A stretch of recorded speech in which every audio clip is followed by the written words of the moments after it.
হাই, কি খবৰ আপোনালোকৰ? আজি বহুদিনৰ মূৰত আকৌ এটি কেকৰ ভিডিঅ' লৈ আহিছোঁ আপোনালোকৰ ওচৰলৈ।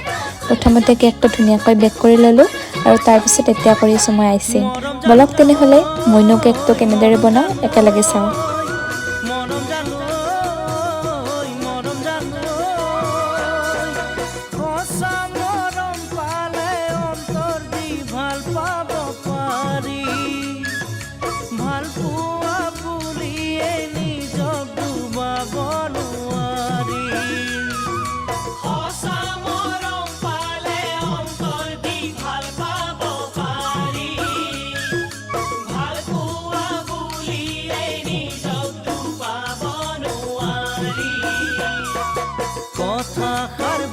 চাবি ভাবিলে বুজি পাবি বিপদে আপদে কাষত মোকে পাবি মৰম জানো